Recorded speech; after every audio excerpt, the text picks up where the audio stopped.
Hello साथियों, welcome to the channel wings of life. आज हम पावर ऑफ कंसंट्रेशन के प्रति अवेयर होंगे। कंसंट्रेशन एकाग्रता यानी किसी उद्देश्य की प्राप्ति के लिए उस पर ध्यान केंद्रित करना। इसको हम ऐसे समझ सकते हैं कि जिस तरह एक मैग्नीफाइंग ग्लास से सनरेज फोकस करके किसी पेपर को जला देता है, ठीक उसी तरह पावर ऑफ कंसंट्रेशन से हम अपने सारे एनर्जीज को एक ही जगह फोकस करके मनचाहे गोल को अचीव कर सकते हैं।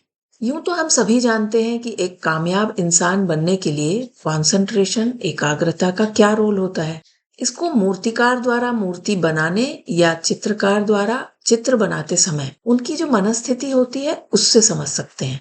स्वामी विवेकानंद जी की एकाग्रता इतनी थी कि वो एक बार में पूरी किताब पढ़ के खत्म कर देते थे। जब वो एकाग्रता की राह में थे तो उन्होंने कहा था, अगर मेरा दोबारा जन्म हो तो मैं केवल पावर ऑफ कंसंट्रेशन विकसित करूंगा, क्योंकि good performance is about the capacity to focus and concentrate.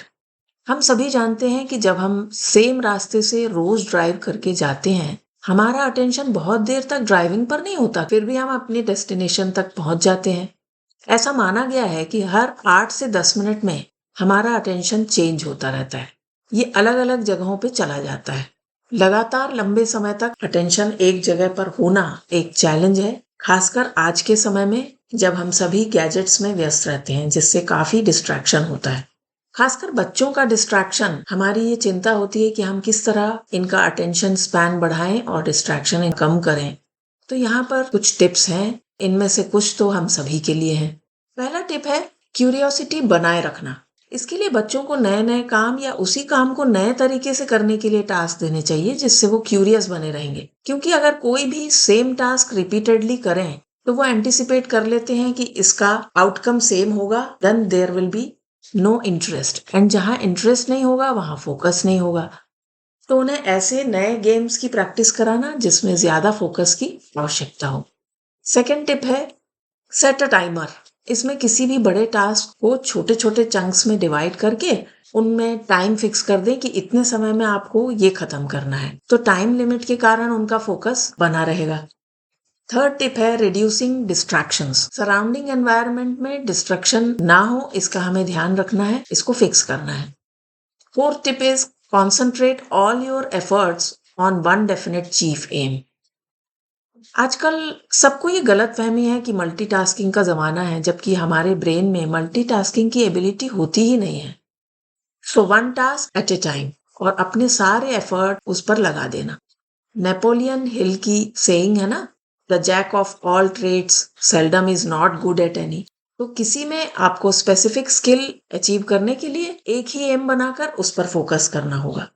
इसके अलावा physical activity, deep breathing, meditation, ये सब तो फोकस बढ़ाते ही हैं।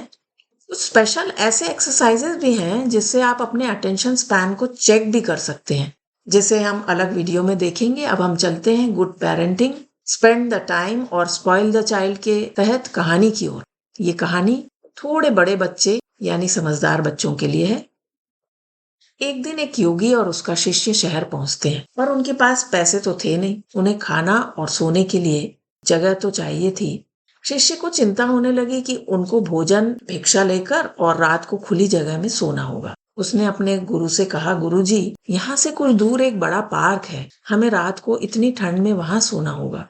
योगी जी कुछ रुककर यूं ही मुस्कुराए और दृढ़ निश्चय के साथ बोले, नहीं, आज रात को हम एक होटल में खाना खाएंगे और वहीं सोएंगे भी। शिष्य आश्चर्य में, लेकिन इतना खर्चा तो हम उठा नहीं सकते। योगी, आओ बैठ जाओ। दोनों जमीन पर आराम से बैठ जाते हैं। योगी ने कहा, जब आप अपने मन को किसी भी उद्देश्य की प्राप्ति के लिए कंसंट्रेट करते हैं, आपके अंदर की ऊर्जा का स्तर इतना बढ़ जाता है कि जो आप विचार कर रहे होते हैं वो सच हो जाते हैं, यानी आपकी इच्छा की पूर्ति होती है। इतना कहकर योगी जी ने आंखें बंद की, पूरी एकाग्रता के साथ ध्यान करने लगे। लगभग 10 मिनट बाद उठकर दोनों चलने लगे। दिन भर गली गली भटकते हुए एक होटल के पास वो पहुंचते हैं। अभी उन लोगों ने एंटर किया ही था कि होटल के अंदर से एक आदमी उनके पास दौड़ता हुआ आया। कहने लगा, मैं इस होटल का मैनेजर हूँ। स्वामी जी, आप तो ज्ञान की यात्रा पर चलने वाले स्वामी लगते हैं। उसे यकीन था कि उनके पास पैसे नहीं होंगे। बड़ी श्रद्धा से पूछता है, मैं आपकी क्या मदद कर सकता हूँ? जानता था कि बिना मूल्य चुकाए स्वामी जी कुछ ग्रहण करना नहीं चाहेंगे। कहने लगा, क्या आप श्रमदान करना चाहेंगे? बदले में भोजन और ठहरने की व्यवस्था हो सकेगी स्वामी जी। कुछ रुक कर, ठीक है, योगी जी ने जवाब दिया। ये सब देखकर शिष्य हैरान था। उसने योगी से कहा, अरे आपने जो कहा था यहाँ तो वही सब हो रहा है। गुरुजी समझाइए ना कि ये कैसे हुआ। योगी जी मुस्कुराए और बोले, आज मैं आपको दिखाना चाहता था कि विचारों की शक्ति कैसे काम करती है। जीवन में जब आप अपने मन के संकल्प को पूरी एकाग्रता से पूरी करना चाहते हैं और आपका कोई भी विचार उस विचार का विरोध ना करता हो, क्योंकि आपको पता होता है कि ये सही है, तब आपको लक्ष्य की प्राप्ति होती है। योगी जी बाद में समझाते हैं कि अपने उद्देश्य को पूरे डिटेल के साथ इमेजिन करना, उस पर पूरा विश्वास रखना, अपनी फिजिकल मेंटल एनर्जी उस विचार पर फोकस करने से एक बहुत बड़ी शक्ति उत्पन्न होती है जो आपके विचारों को रियल कर देती है। इसका मतलब एक फोकस्ड विचार बहुत पावरफुल होती है। वो उस कॉन्वेक्स लेंस की तरह काम करती है। इसका स्ट्रॉन्ग इन्फ्लुएंस होता है। इसलिए हमेशा हम क्या सोचते हैं उसके प्रति सावधान रहना चाहिए। ये सब सुनकर शिष्य ने कहा, इसका मतलब स्वामी जी, इस शक्ति का उपयोग मैं भी कर सकता हूँ? इसके लिए मुझे एकाग्रता बढ़ानी होगी? योगी ने कहा, हाँ, ये यात्रा लंबी होगी, लेकिन ये पहला कदम है। साथियों, ये एक बहुत पुरानी साइंटिफिक आर्ट है। इसकी लंबी प्रैक्टिस से हम अपने थॉट्स को मटेरियलाइज कर सकते हैं।